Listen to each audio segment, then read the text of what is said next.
இந்த சேதாரத்துக்கு மேல கொடுத்தீங்கன்னா உங்க காசை வேஸ்ட் பண்ற மாதிரி தான். லலிதால வாங்குங்க, நிறைய பணம் சேவ் பண்ணுவீங்க. திரு எம்ஜிஆர் அவர்களால் உருவாக்கப்பட்ட, ஜெயலலிதா அவர்களால் வளர்க்கப்பட்ட இந்த ஒரு அதிமுக என்ற பேரியக்கம் தற்போது குரங்கு கையில் கிடைத்த ஒரு பூமாலை போன்ற எடப்பாடியில் கையில் சிக்கியிருக்கிறது என்று வைத்தியலிங்கம் சொல்லியிருக்கிறார்.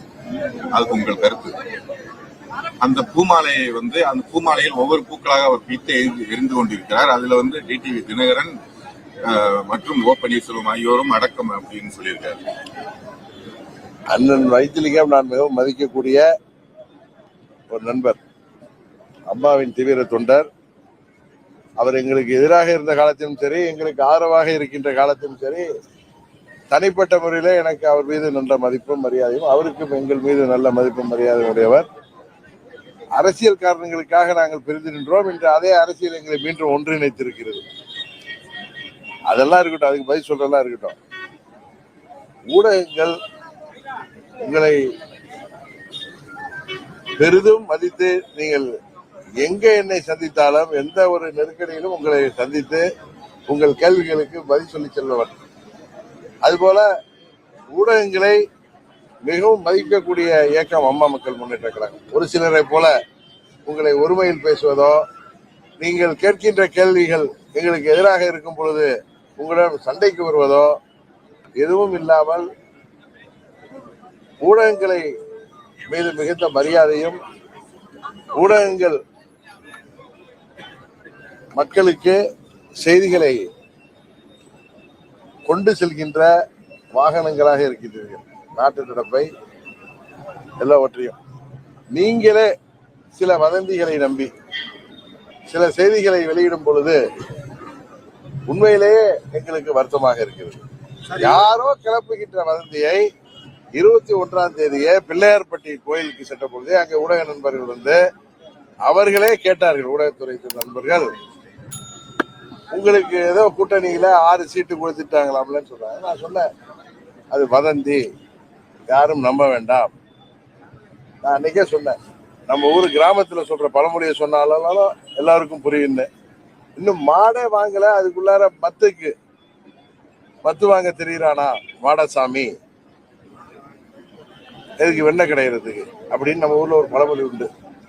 அது போல தங்கள் வீட்டு பிள்ளைக்கு இன்னும் வரனே அமையல, அதுக்குள்ளார பேர குழந்தைக்கு பேர் வச்சு சென்றானா மடசாமி அப்படின்னு சொல்லுவாங்க.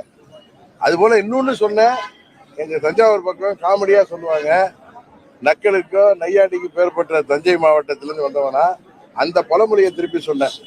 அடியேன்னு கூப்பிட ஆதிக்காரியே இன்னும் வரல, அதுக்குள்ளார பிள்ளைக்கு பேர் வச்சுட்டு திரியிறானா கிருஷ்ணமூர்த்தின்னு எங்க ஊர்ல சொல்லுவாங்க. அது கிருஷ்ணமூர்த்தின்னு அந்த நபர் இல்ல, கிருஷ்ணசாமின்னு சொல்லலாம், கிருஷ்ணமூர்த்தின்னு சொல்லுவாங்க.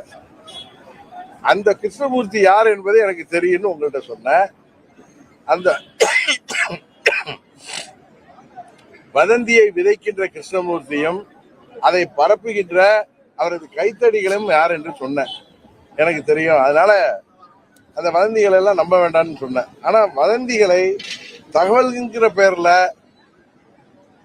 அதை செய்திகளாக்கும் பொழுது எங்கள் தொண்டர்கள், எங்கள் நிர்வாகிகள் 8 ஆண்டுகளாக என்னோடு ஆளும் கட்சியாக இருந்த பொழுது ஆட்சி அதிகாரம் அதன் பலன்களை எல்லாம் தூக்கி எறிந்துவிட்டு அம்மாவின் லட்சியங்களை, அம்மாவின் கொள்கைகளை அடுத்த நூற்றாண்டுகளுக்கும் கொண்டு செல்கின்ற ஒரே இயக்கம் அம்மா மக்கள் முன்னேற்ற கழகம் தான் என்பதை மனதிலே கொண்டு என்னோடு லட்சம் தொண்டர்கள் தமிழ்நாட்டில் இன்றைக்கும் பயணித்துக் கொண்டிருக்கிறார்கள். உங்களுக்கு தெரியும், நீங்க எல்லாம் பெரிய ஜாம்பவான்கள் சொன்னவங்க எல்லாம் எங்களை விட்டு போனாலும் இந்த இயக்கம் உயிரோட்டத்தோடு தமிழ்நாட்டில் தவிர்க்க முடியாத ஒரு அரசியல் இயக்கமாக, அரசியல் சக்தியாக இந்த இயக்கத்தை லட்சம் தொண்டர்களும் அவர்களை வழி நடத்துகின்ற நிர்வாகிகளும், விலை போகாத நிர்வாகிகள், சுயநலத்துக்காக சுய லாபத்திற்காக விலை போகாத நிர்வாகிகள் என்னோடு இருக்கின்ற வரை இந்த இயக்கம் உயிர்ப்போடு இருக்கும். இந்த தேர்தலில் அம்மா மக்கள் முன்னேற்ற கழகத்தை தவிர்த்து விட்டு யாராலும் வெற்றி பெற முடியாது என்பதை நான் பலமுறை சொல்லி வந்தேன். இது ஏதோ அதீத நம்பிக்கையில சொல்ல, எனது 30 ஆண்டு நேரடி அரசியல் அனுபவத்துல ஒரு மாபெரும் அரசியல் ஆளுமையாக மறைந்த பிறகும் இன்றும் மக்களால் தினமும் நினைத்து பார்க்கப்படக்கூடிய இரும்பு பெண்மணி அம்மா அவர்களுக்கு அருகிலேயே எனது 23 வயதிலிருந்து இருந்து அவர்கள் முதலமைச்சர் வரை அவர்களுக்கு ஒரு உதவியாளராக, அவருக்கு ஒரு பாதுகாவலராக, அவருக்கு சேவகனாக, நான் அவருடைய எம்ப்ளாயியா இல்ல, குடும்ப நண்பராக, குடும்ப நண்பர் வீட்டு பையனாக அவருக்கு உறுதுணையாக இருந்தவன். சம்பளத்துக்கு இருந்தவல்ல, வருமானத்துக்காக இருந்தவல்ல. அன்றைக்கெல்லாம் அம்மா அவர்கள் புரட்சி தலைவர் மறைந்த பிறகு அம்மா அவர்களை தமிழ்நாட்டை விட்டு விரட்ட வேண்டும் என்ற சதி நடந்தது. அம்மா அவர்களுக்கு என்று சொல்லிக் கொள்கிற மாதிரி அவர்கள் உறவினர்கள் யாரும் அம்மா கூட இல்ல. அந்த காலகட்டத்தில் அவர்களுக்கு குடும்ப நண்பர்களாக பழகி இருந்த நாங்கள் அவருக்கு பாதுகாப்பாக இருந்தோம்.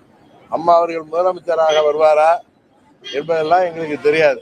எங்களது குடும்ப நண்பர், எங்கள் மீது நம்பிக்கை வைத்திருப்பவர், அவருக்கு உறுதுணையாக இருக்க வேண்டும் என்று அவரோடு அன்று நின்றவர்கள் நாங்கள்.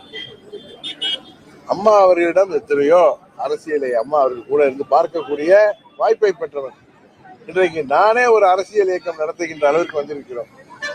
இந்த நேரத்தில் நான் அந்த வதந்திகளை பரப்பியவர்களுக்கும் அதை தகவல் என்ற பெயரில் சரியாக போட்டு அந்த வதந்திகளுக்கு பலியாகிவிட்ட ஊடகங்களுக்கும் நான் சொல்லிக் கொள்வது, எங்களை சதி செய்பவர்கள் அண்ணன் காளிமுத்து அவர்கள் சொன்னது போல, அவர் அப்பொழுதுதான் அடிக்கடி மேடையில் சொல்வார், நீங்க பாயில ஒளிஞ்சு வந்தீங்கன்னா நான் ஜமுக்காலத்துல ஒளிஞ்சு வருவேங்கிற அளவுக்கு அரசியல் ஞானமும் அரசியல் அனுபவம் உள்ள கட்சி அம்மா மக்கள் முன்னேற்ற கட்சி. எங்கள் தொண்டர்கள் ஆனா உண்மையில பிளஸிங் இன் டிஸ்கைஸ் மாதிரி இது போல வதந்திகளாலும் பொய் செய்திகளையும் ஊடகங்களை நம்பி அதை வெளியிட்ட காரணத்தினால் ஒவ்வொரு 234 தொகுதிக்கு நேரடியா போய் நான் எங்கள் தொண்டர்களை சந்தித்து உசுப்பி விட வேண்டிய அவசியம் இல்லாமல் நீங்கள் செய்ததற்கு நன்றி. ஏன்னா எங்கள் தொண்டர்கள் கொதித்து போயிருக்கிறார்கள். ஏனென்றால் இவர்கள் தன்மானத்திற்காக ஆரம்பிக்கப்பட்ட இயக்கம். இந்த இயக்கம் வெற்றி தோல்வியெல்லாம் தாண்டி இந்த இயக்கம் 8 ஆண்டுகள் இன்றைக்கும் தமிழ்நாட்டில் ஒரு அசைக்க முடியாத சக்தியாக தேர்ந்து வருகிறது. 21 தேர்தலிலே யார் ஆட்சிக்கு வரக்கூடாது என்கிற இதை நாங்கள் தீர்மானித்தோம். நாங்கள் வெற்றி பெற முடியவில்லை என்றாலும் யார் ஆட்சிக்கு வரக்கூடாது என்று நினைத்தோமோ அவர்கள் வரவில்லை. இந்த தேர்தல் அதையும் தாண்டி எங்கள் நிர்வாகிகள் தொண்டர்கள் கடின உழைப்பால் எங்கள் இயக்கம் 234 தொகுதிகளிலே கிட்டத்தட்ட 200 தொகுதிகளில் கட்டமைப்பும் சரி பலமாக இருக்கிறது. பல மாவட்டங்களிலே எங்களது வாக்கு வங்கி அதிகரித்திருக்கிறது. பல மாவட்டங்களிலே எங்களை தவிர்த்து விட்டு யாராலும் வெற்றி பெற முடியாது என்கிற சூழ்நிலை நிலவி வருகிறது. இந்த காலகட்டத்திலே எங்கள் இயக்கத்திற்கு எது நல்லதோ அந்த முடிவை நான் எடுப்பேன். இது போல வதந்திகள், இது போல பொய் செய்திகளை எல்லாம் கண்டு அஞ்சுபவர்கள் அல்ல நாங்கள். அதே நேரத்தில் ஊடகங்கள் அந்த செய்திகளை உண்மைத்தன்மையை அறியாமல் அறிவிப்பது அது எப்படி நியாயமாக இருக்க முடியும் என்பதுதான் எங்களது கேள்வி. இன்னொன்னு, எங்க வீட்டு பிள்ளைக்கு கல்யாணம் இல்லை, எங்க கல்யாணத்தை நாங்க தான் முடிவு பண்ணுவோம். அதை ஊடகங்கள் நீங்கள் எங்களுக்கு கல்யாணம் பண்ணி வைக்க முடியாது. எந்த கூட்டணிக்கு செல்ல வேண்டும் என்பதை தீர்மானிக்க வேண்டியது நாங்கள், அம்மா மக்கள் முன்னேற்ற கழகம். இதை நீங்கள் எங்க வீட்டு பிள்ளைக்கு நீங்க பொண்ணு பார்க்கிற மேட்ரிமோனியல் சர்வீஸ் எல்லாம் நடத்த வேண்டாம். யாராக இருந்தாலும் உங்களை நாங்கள் மதிக்கிறோம். அதே நேரத்தில் நீங்களும் எங்கள் மீது இப்படி சேற்ற எண்ணெய் வீசினால் நாங்கள் என்ன செய்ய முடியும்? நீங்கள் ஊடகங்கள் பொதுவானவர்கள், ஏதோ ஒரு சில கட்சிகள் அவர்களுக்கு சார்பான ஊடகங்கள் இருக்கின்றன. ஆனால் மற்றபடி நிறைய நடுநிலையான ஊடகங்கள் கூட இந்த வதந்திகளுக்கு பலியாகி இருக்கிறீர்களே என்பதுதான் எனக்கு வருத்தம். இன்னொன்னு, யாரும் இந்த டிடிவி தினகரனையும் அம்மா மக்கள் முன்னேற்ற கழகத்தையும் இன்ஃபுளுயன்ஸ் பண்ண முடியாது என்பது கடந்த காலத்துல பார்த்திருக்கீங்க. ஏன்னா பல சோதனைகளை தாண்டி டிடிவி தினகரனும் அம்மா மக்கள் முன்னேற்ற கழகம் இன்றைக்கும் பல நெருப்பாற்றுகளை தாண்டிதான் செயல்பட்டுக் கொண்டிருக்கிறோம். எங்கள் சோதனைகள் எல்லாம் சாதனைகளாக நாங்கள் முயற்சி செய்து கொண்டிருக்கிறோம். அதனால எங்களுக்கு எது தேவை, எங்களுக்கு எந்த கூட்டணி தேவை என்பதை நாங்கள் முடிவு செய்வோம். இன்னும் பல முறை சொல்லிட்டேன், கிளிப்புள்ள மாதிரி உங்களை சந்திக்கிறப்பதான் அம்மா மக்கள் முன்னேற்ற கழகத்தை தங்கள் கூட்டணிக்கு வர வேண்டும் என்று எங்களை அணுகி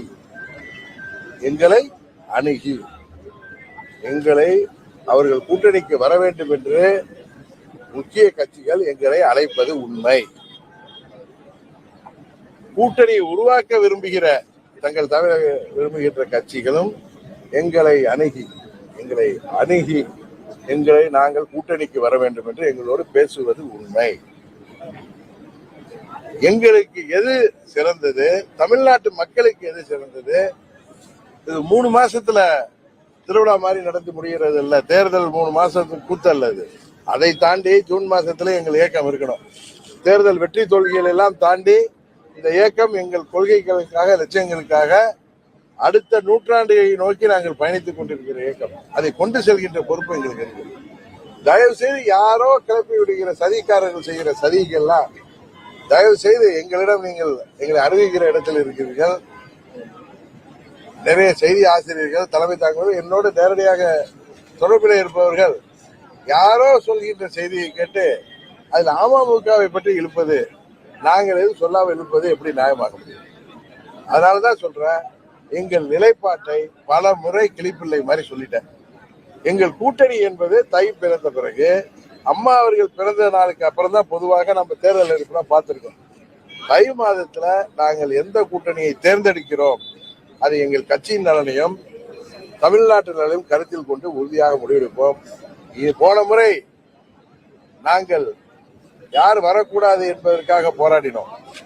ஆனால் எங்களால் சட்டமன்றம் செல்ல முடியவில்லை. ஆனால் இந்த முறை நாங்கள் உறுதியாக சட்டமன்றத்திற்கு எங்கள் வேட்பாளர்கள் செல்ல இருக்கிறார்கள். சட்டமன்ற உறுப்பினர்களாக ஆண்டிப்பட்டி தொகுதியில எந்த கூட்டணியில இருந்தாலும் அம்மாவின் தொகுதியில அம்மா மக்கள் முன்னேற்ற கழகம் தான் போட்டியிடும். அதுல யாரு போட்டிடுறாங்கன்னா நான் இன்னும் முடிவு செய்யல. உடனே நீங்க போட்டிடுறீங்களா? எந்த கூட்டணியில இடம்பெற்றாலும் இந்த தொகுதியில அம்மா மக்கள் முன்னேற்ற கழகம் தான் உறுதியாக போட்டியிட்டு வெற்றி பெறும். ஏன்னா என்னோடு பயணிப்பவர்கள் 8 ஆண்டுகளாக தங்கள் பதவிகளை எல்லாம், சட்டமன்ற உறுப்பினர் பதவிகளை கூட தூக்கி எறிந்துவிட்டு என்னோடு பயணிப்பவர்கள் 7 பேர் இருக்கிறார்கள். அதுபோல இவரை போன்ற நிர்வாகிகள் இந்த இயக்கத்தை அந்தந்த பகுதியிலே, மாவட்டங்களிலே கட்டி காப்பவர்கள் இருக்கிறார்கள். அதனால் தமிழ்நாடு முழுவதும் எங்கள் கட்டமைப்பு 75 ஆண்டு கட்சிக்கும் 50 ஆண்டு கட்சிகளுக்கும் இணையாக கட்டமைப்பை நாங்கள் உருவாக்கி முடித்து விட்டோம். இன்னும் சொல்ல போனால் எங்கள் நிர்வாகிகளிடம் வேண்டுமானால் பண பலம் இல்லாமல் இருக்கலாம், ஆனால் கொள்கை பலமும் லட்சிய பலமும், யாரை வீழ்த்தணுமோ அதை வீழ்த்த வேண்டிய நோக்கோடு இருப்பவர்கள். ஆனா நீங்க அது இந்த செய்தி எங்களை உசுப்பி விடுகிற செய்தியாக இருந்த பட்சத்தினால எங்க தொண்டர்கள் எல்லாம் தொகுதியாக சென்று நான் அவர்களை ஊக்கப்படுத்துவதற்கு பதிலாக நீங்களே செய்து விட்டீர்கள். அதுக்கு நன்றி. நாங்கள் கூட்டணி முடிவு எடுத்த பிறகு எங்கள் முடிவை உங்களிடம் உறுதியாக செய்வேன். நான் எந்த மேடையில் கூட்டணிக்கு செல்கிறேன் என்பதை அறிவித்து விட்டு தான் செல்வேன். எங்களுக்காக யாரும் முடிவெடுக்க முடியாது. நாங்கள் எந்த கூட்டணியில் இடம்பெற வேண்டும் என்பதை நாங்கள் தான் முடிவு செய்வோம். அம்மா மக்கள் முன்னேற்ற கழக தொண்டர்களும் நிர்வாகிகளும் அதற்கான அனைத்து அதிகாரங்களையும் பொதுச்செயலாளர் எனக்கு கொடுத்திருக்கிறார்கள். ஆனால் நாங்கள் தான் முடிவு செய்வோம். எங்களை ஏற்றுக்கொள்ள வேண்டும் என்பது எங்களுக்கு தேவையில்லை. நாங்கள் யாரை ஏற்றுக்கொள்கிறோம் என்கிறதுதான் இன்றைக்கு தமிழ்நாட்டில் முக்கியமான ஒரு சூழல் நிலவுகிறது. தமிழ்நாட்டு அரசியல் இன்றைக்கு அம்மா மக்கள் முன்னேற்ற கழகம் எடுக்க போகின்ற முடிவுதான் வெற்றி தோல்வியை உறுதியாக ஒரு கூட்டணிக்கு கொடுக்கின்ற ஒரு நிலையில இயற்கை அம்மா மக்கள் முன்னேற்ற கழகத்திற்கு அந்த ஒரு தன்மையை கொடுத்திருக்கிறது. அதனால எங்கள் தொண்டர்களும் எங்கள் நிர்வாகிகளும் இந்த வதந்திகளை கண்டு ஏமாற மாட்டார்கள். எங்களுக்கு மரியாதையாக எங்களது இயக்கத்திலே பணியாற்றுகின்றவர்களுக்கு தொகுதியை சரியாக வைத்து வேட்பாளர் தகுதியாக உள்ளவர்களுக்கு நாங்கள் உறுதியாக இடம்பெறுகிற கூட்டணியில தேர்தலில் போட்டியிடுகின்ற வாய்ப்பை பெற்றுதான், அது தருகின்ற கூட்டணியில் தான் நாங்கள் இடம்பெறுவோமே தவிர தமிழ்நாட்டு மக்களின் நலனும் எங்கள் இயக்கத்தின் நலனும் இந்த 3 மாதத்தோட கட்சியுடைய நடவடிக்கைகள் முடிந்து வருவதில்லை. அதை தாண்டி ஜூன் மாதத்திலிருந்து மறுபடியும் நாங்கள் அடுத்த பயணத்தை நோக்கி செல்ல வேண்டிய கடமை இருக்கிறது, பொறுப்பு இருக்கிறது. அதனால நீங்களே இப்படி செஞ்சீங்கன்னா நாங்க என்ன பண்ண முடியும்? அதனால தயவு செய்து வருகின்ற வதந்தி எல்லாம் தகவல் என்ற அடிப்படையில செய்தியாக்குகிறார்கள். அது உண்மையிலேயே வருத்தத்தை தரும். இந்த சேதாரத்துக்கு மேல கொடுத்தீங்கன்னா உங்க காசை வேஸ்ட் பண்ற மாதிரி தான். லலிதால வாங்குங்க, நிறைய பணம் சேவ் பண்ணுவீங்க. மின்னம்பலம்.com தமிழின் முதல் மொபைல் பத்திரிகை.